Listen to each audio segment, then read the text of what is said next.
and we're drinking wine, right? And we could say that a certain amount of wine is being consumed per hour or per minute here. I think you should all take a drink of wine. And let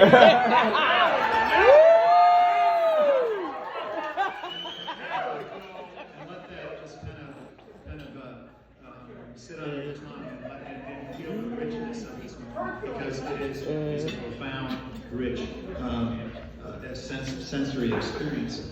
But time, so wine being consumed here at this event, you would measure it in perhaps liters per hour. How many liters per hour are being consumed, right? If you wanted to measure it. The units are very important. And I promise this isn't going to be a physics lecture, but it's not. And through my eyes, and to me, physics and spirituality and life and humanity, it's all one seamless web. And it's a beautiful, profound thing.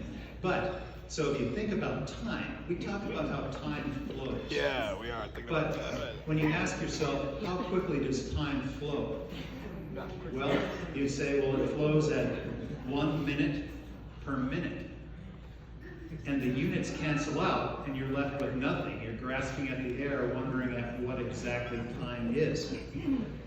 Time is, Einstein said it is a dimension, and it can, and fascinatingly, it can be bent and distorted and twisted, expanded, contracted, just as can space as well. Space and time. We live in this fabric of space and time.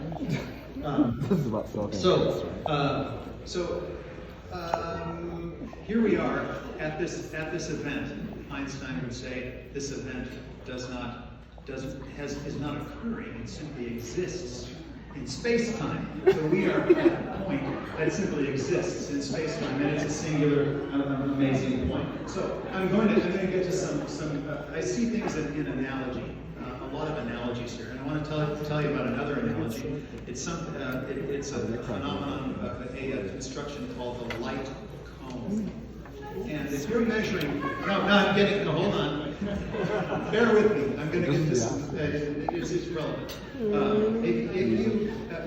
Einstein would say that there's only a certain part of space-time that we can access, and if you plot position vertically versus time horizontally, there is a cone of a region of space-time, of reality that we can access, and everything outside of that is not accessible. Well, think about the relationships for a moment. What has brought us to this point? This is an apex. Think about, this is just, I'm sure we've all thought about this, but think about the ancestors that led us to this point. The events that led to this point.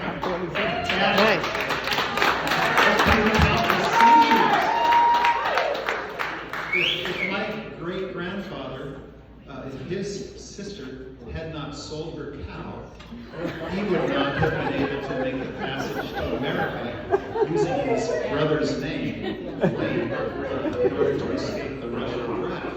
And none of this would be happening today.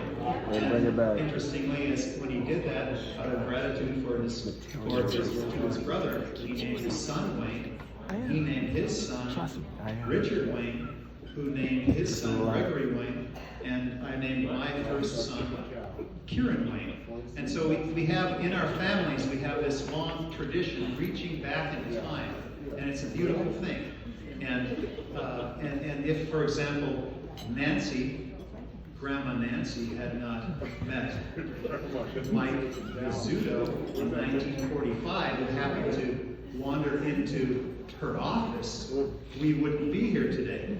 And the name Mike has been passed on in the generations as well. So we have this, we're extended in time with all these relationships that extend backwards. And if we go back one generation, there's 2 parents. If we go back 2 generations, there's 4 parents.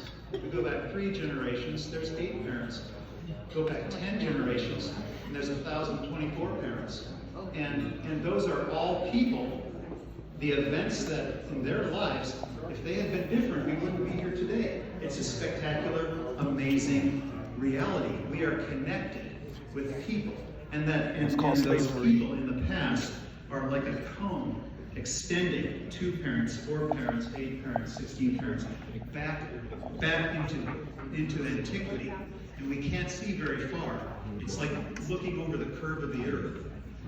But there must have been, we know that there has been a thread of goodness throughout this, because goodness begets goodness. And these young people, Kieran, Salka and Chris, are 2 very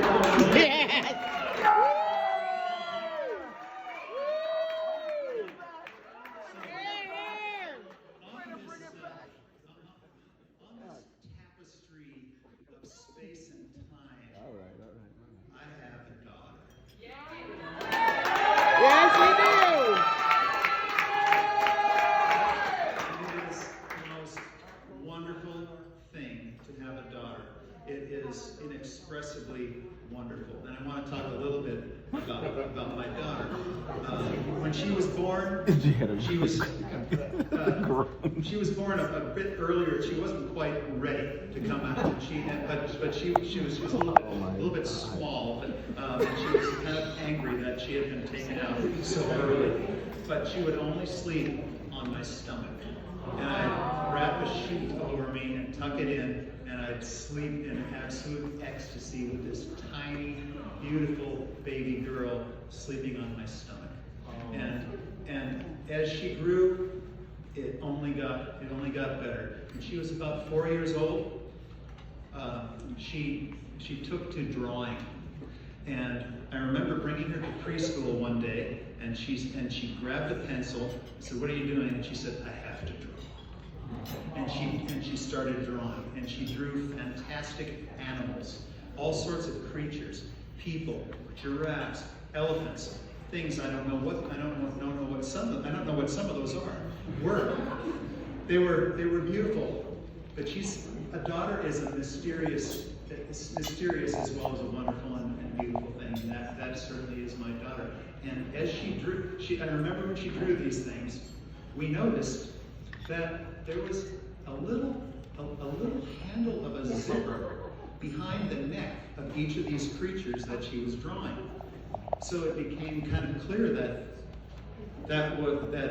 something was in. These were suits. There was something inside them. And I'd ask her, "So what is the zipper?" And she goes, "Well, those aren't animals. There's someone in there." And I would say, "Well, who's in there?" She just shrugged her shoulders. She never did tell me who was in those suits. She's a mystery. And Chris is going to discover. The band's all set and I'm excited. As she got older, she grew older. She was always imagining things, and there was a mystery to that, a beautiful mystery. I remember one day I saw her laying on the floor, and I said, "What are you doing? Are you pretending?" And she said, "Yeah." I said, what are you? She says, "I'm a snuggle-on growlithe." It just came flowing out of her. I said, "What do snuggle-on growlithes do?" She said, "They lay on the floor." It was hilarious. So, but in this experience, She's going. one of my favorite.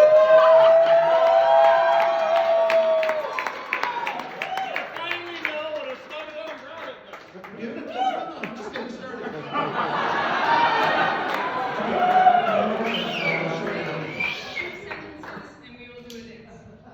Seriously. Well, I won't tell you about Salka Ojikangis's time machine then.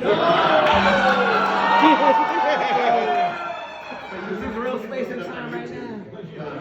Salka Ojikangis's time machine. I wrote a piece for my dad, and it was called Bonehead Physics, and it was about a mad scientist who has a funny vocabulary and a wind ensemble accompanied him, and it was very jazzy and bizarre, and that is my dad!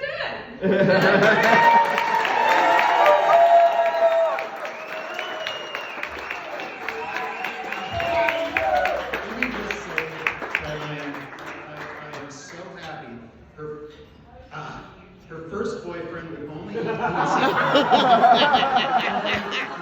pretty funny. That's pretty funny. But then when she met Chris, I was so happy because he's such a good man. He protects her. I've seen her whisper. I've seen him whisker away. The band's even starting in. It's like the Oscars.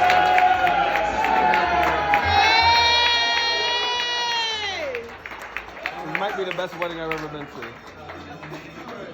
This might be the best wedding I've ever been to. 2,000 years ago.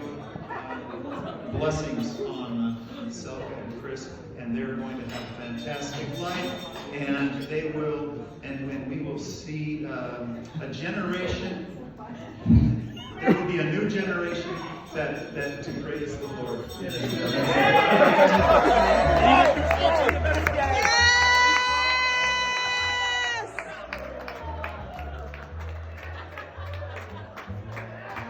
This is going to last a lifetime for all of us. Not just One other wedding when someone had to give a whole because they meant that to the We're doing pass out of it.